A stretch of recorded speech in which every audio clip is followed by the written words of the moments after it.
Assalamualaikum warahmatullahi wabarakatuh. Selamat pagi Bu Panca, semoga sehat selalu.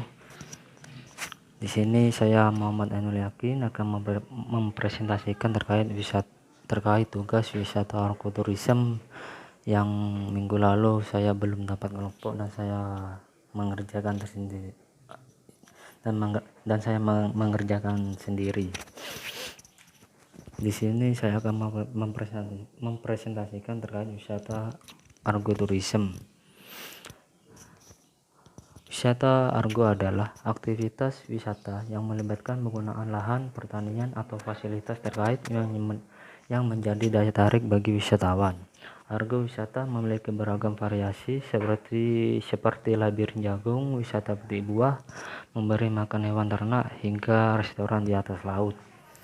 Yang di tempat magang saya sekarang ini di Taman Botani yaitu ada Cafe Tebing, cafe yang ada di pinggir tebing dengan kedalaman jurang itu kurang lebih 35 meter, dan di lantai cafe tersendiri itu berlapis kaca yang sangat tebal.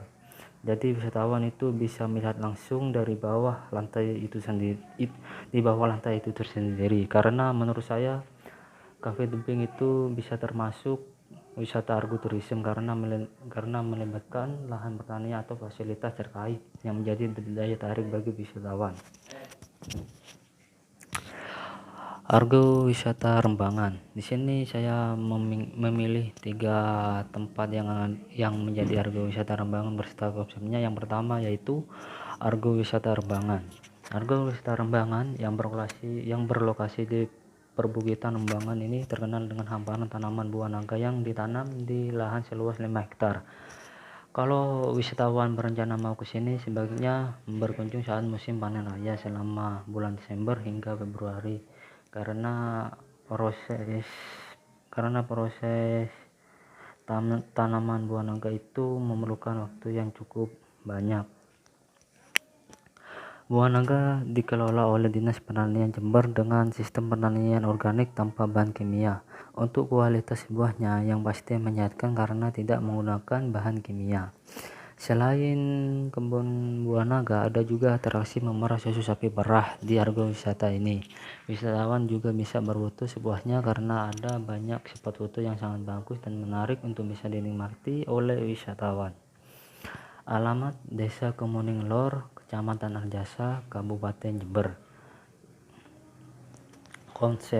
Untuk konsep tersendiri menurut saya itu rekreasi sambil belajar perkebunan buah naga dan atraksi memerah susu sapi perah. Kenapa? Karena wisatawan di sini itu bisa belajar baik dari kalangan anak-anak hingga orang dewasa seperti yang ada di gambar ini. Wisatawan itu bisa mempelajari proses penanaman hingga proses panen, dan bisa belajar bagaimana cara nanam buah naga, bagaimana memetik buah yang baik dan benar, dan bagaimana proses memilih buah dengan kualitas yang baik atau tidak.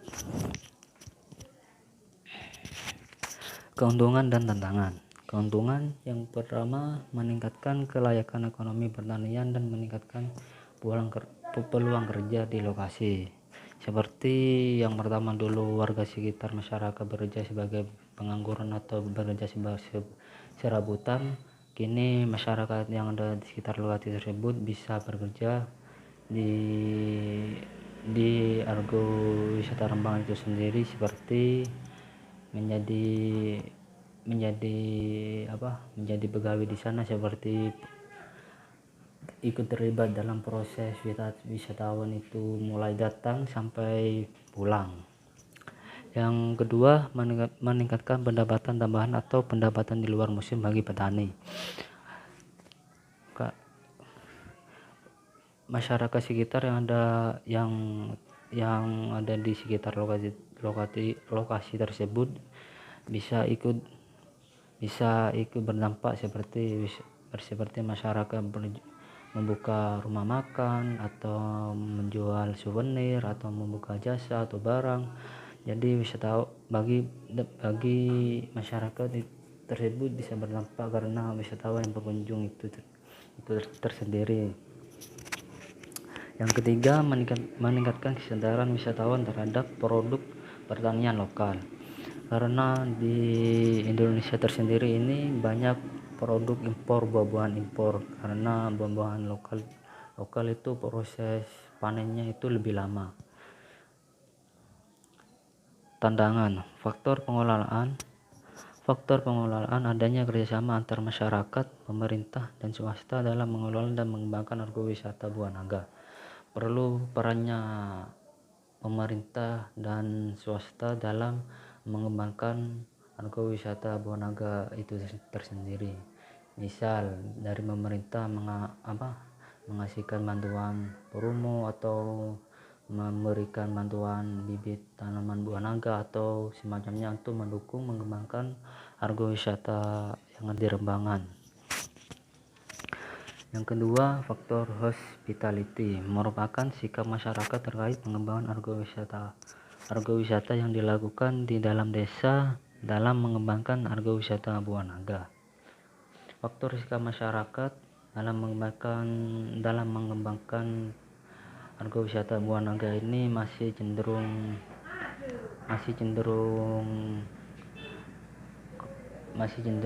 kayak mau mengembangkan atau tidak, karena masyarakat itu lebih karena masyarakat yang ada di sekitar itu lulusan SD sampai SMP, karena itu bisa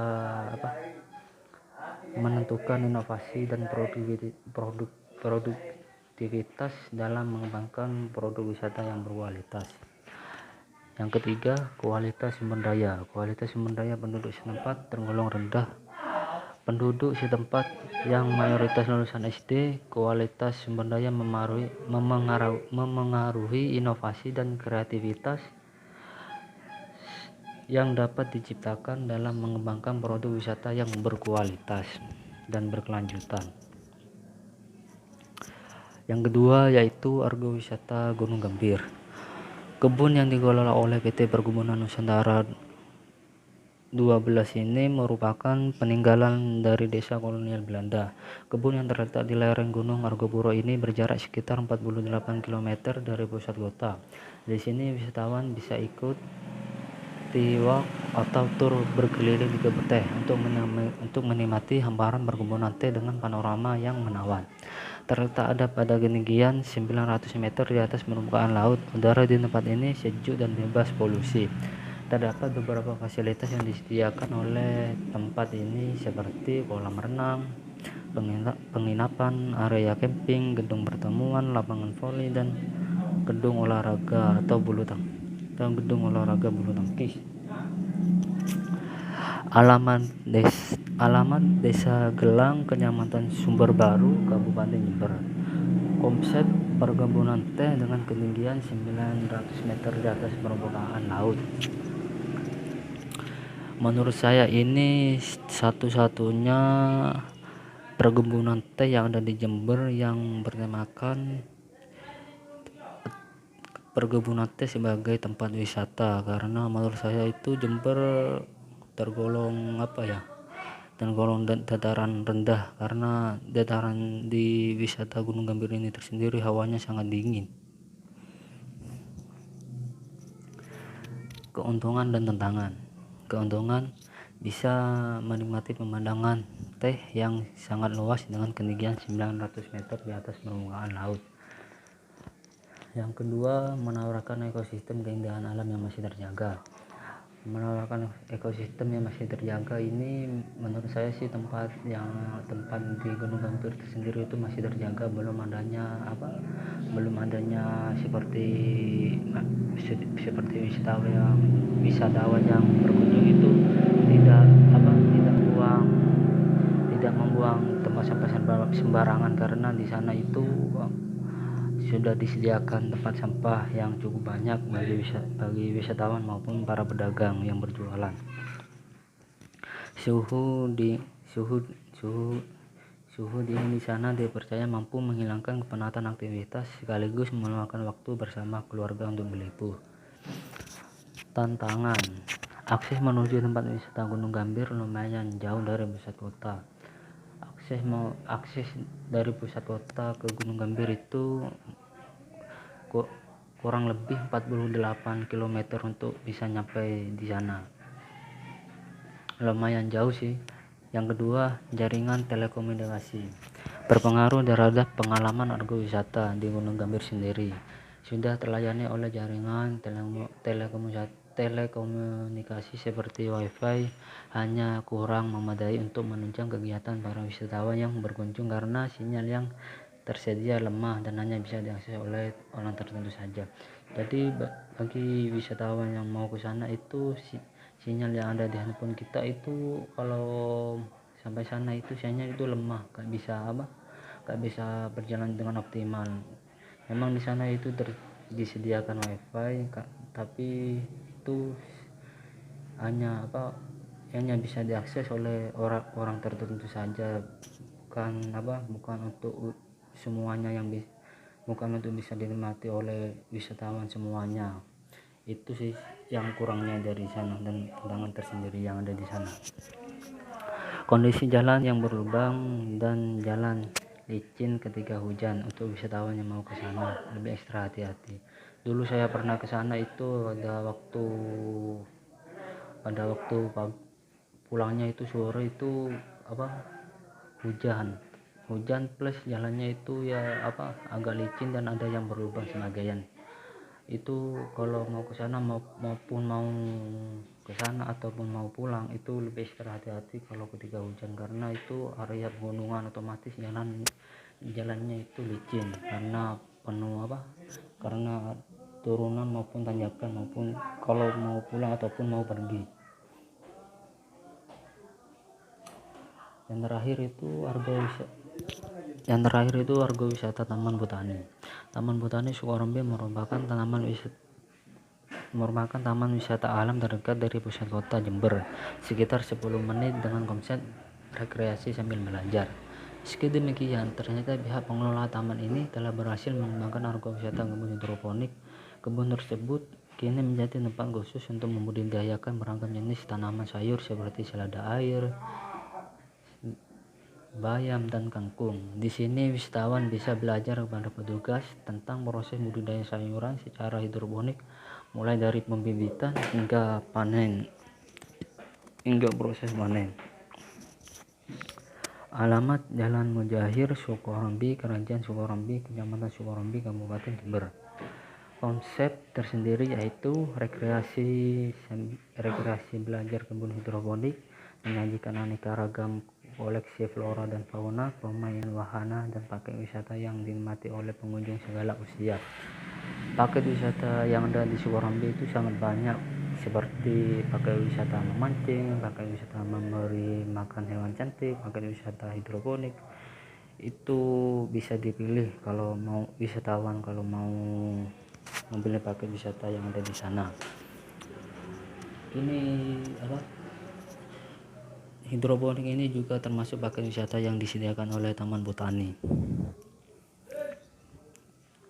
Keuntungan dan tantangan: wisatawan bisa rekreasi sambil belajar tentang bagaimana cara menanam sampai dengan bagaimana sayuran atau buah-buahan yang siap panen.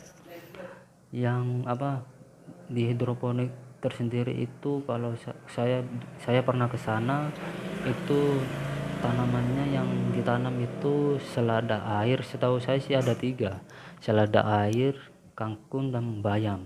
Dan proses penanaman tersendiri itu tidak menggunakan media tanah sekalipun, itu karena itu cuma bibit itu ditanam di atas itu, dan di bawahnya itu ada air yang mengalir. Yang kedua, wisatawan bisa mendapatkan pengalaman yang baru karena argowisata jenis hidroponik ini jarang dikembangkan di Kabupaten Jember.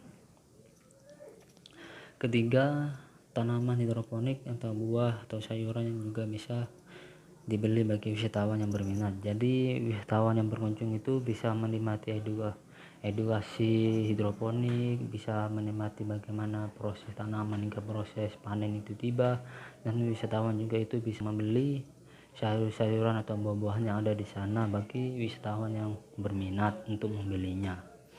Dan tantangan membutuhkan perhatian khusus dalam proses perawatan tanaman. Ya, karena tanaman jenis hidroponik ini lebih mudah mati atau lebih mudah layu kalau perawatannya itu kalau kurang itu lebih mudah mati, karena tanaman ini menggunakan seluruhnya itu menggunakan bahan air, karena kalau kurang proses perhatian itu bisa menyebabkan tanaman mati. Yang kedua, membutuhkan ketersediaan air bersih yang cukup. Tanaman hidroponik ini jangan sampai telat menggunakan air, karena tanaman ini memang ditanam dalam media kayak itu menggunakan pipa keran itu, nanti itu dilubangin dan di bawahnya itu ada air yang mengalir, dan di atas air itu kayak ada sejenis nanti bibitnya itu ditanam di sana, dan di bawahnya itu dialiri dengan air yang bersih dan masih terjaga. Mungkin demikian presentasi yang saya bisa sampaikan. Terima kasih terhadap pembaca sudah menonton video saya. Kalau ada salah kata atau salah ucap yang saya sampaikan saat presentasi, saya mohon maaf Bu yang sebesar-besarnya. Saya Muhammad Ainul Yakin. Dengan ini saya menutup presentasi saya. Assalamualaikum warahmatullahi wabarakatuh. Sehat selalu Bu Panca.